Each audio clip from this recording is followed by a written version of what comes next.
आदाब दोस्तों, एक बूढ़े बाप की कहानी है।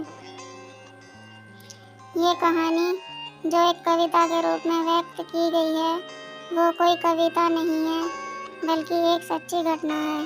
ठंड का मौसम था, सुबह का समय था, ठंड भी अपने चरम सीमा पर थी। मैं आज जब सुबह कॉलेज जा रहा था, तो मैंने एक बूढ़े आदमी को देखा जो कि ठंड से ठिठुर कर रोड पर एक किनारे कांप रहा था। उस बूढ़े आदमी की आंखों में भी सिर्फ आंसू ही था, ना पहनने के लिए कपड़े, ना कंबल, उसके पास कुछ भी नहीं था। वह थोड़ी देर रुका और उस आदमी से उससे इस हालात के बारे में पूछा, तो उसके जवाब सुनकर मेरी आंखों में आंसू आ गया और मैं वहां से कॉलेज चला गया। उस बूढ़े आदमी की बातों को मैं एक कविता के रूप में बताने जा रहा हूँ।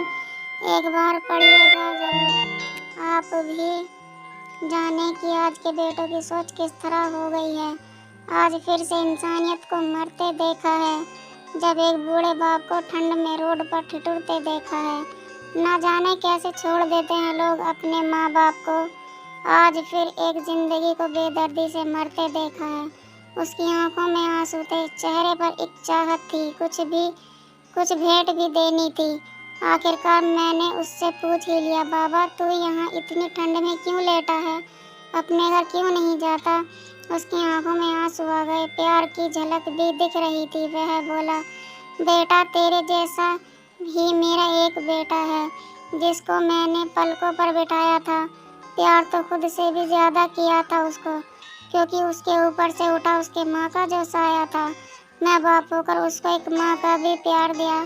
शायद कुछ इसी कारण से उसने मुझे आज घर से निकाल दिया। ना सोचा था मैंने कि कभी ऐसी घड़ी भी आएगी जो बेटी अपने माँ बाप से दूर आई है, आज वही मुझे घर से निकलवाएगी। मैंने बेटे को बहुत समझाया, अपने के हर प्यार को बताया था, पर बेटे के मन में जैसे एक अंधकार सा छाया था। वो भी अपनी पत्नी की बातों में आकर अपने बाप पर जुल्म ढाया है। जिस बाप ने बेटे के लिए अपनी सारी खुशियाँ त्याग दी, आज वो जैसे हुआ कोई पराया है। बस इतनी सी कहानी है मेरी, जो इस रोड पर पड़ा हूँ मैं, जिस बेटे को हर एक सुख आज उसी की वजह से इस मोड़ पर खड़ा हूँ मैं। बेटे एक बात तुमको भी बताता हूँ, तू बहुत प्यार करना अपने माँ बाप को, पर इस मोड़ पर मत छोड़ना कभी। त्याग देते हैं माँ बाप अपनी सारी खुशियों को, जिससे बेटे को दुख ना हो कभी। मैंने भी बहुत प्यार किया था अपने बेटे को, आज कुछ इस तरह बनाया गया हूँ, पर तू कभी ना छोड़ना अपने माँ बाप का साथ, आज जिस तरह से मैं ठुकराया गया हूँ। इतना कहकर बूढ़ा व्यक्ति रोने लगा, अपने बचे हुए जीवन को रोकर ही खोने लगा। फिर मैं भी वहाँ से चला गया, उसका दर्द मुझको भी रुला गया। इतनी समझ तो नहीं है मुझ में कहीं मैं समझाऊं, पर फिर भी एक बात कहना चाहता हूँ हर बेटे को, मत छोड़ कभी उस माँ बाप को बेसहारा, जिसने तेरे लिए अपने हर सुख को खोया। माँ बाप तो वह सूरज हैं जिसने खुद आग में जलकर तेरे जीवन के हर अंधकार को धोया है। सच कहती हूँ दोस्तों, मेरा मन अंदर से तब तक रोया जब तक मैं इस कविता को पढ़ती रही।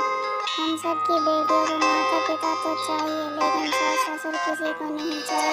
कोई भी बेटी अपने माता पिता को दुखी नहीं देख सकती, तो फिर सास ससुर भी तो उसके पति के माता पिता हैं, उनको अपने माता पिता का दर्जा क्यों नहीं दे सकती? हमारी परवरिश ही गलत है। हमें बहू परेशान करे तो उसकी परवरिश अच्छी तरीके से नहीं हुई, तो क्या यह बात हम पर लागू नहीं होती? हमें अपने बच्चों को माता पिता क्या हैं उनको ये एहसास अभी से ही दिलाना होगा, तभी हम लोग अपना बुढ़ापा संवार पाएंगे। मेरी इस कविता को सुनने के लिए आपका बहुत बहुत धन्यवाद दोस्तों। प्लीज़ लाइक, शेयर, कमेंट और हाँ सब्सक्राइब ज़रूर कीजिएगा। नमस्कार, आदाब दोस्तों।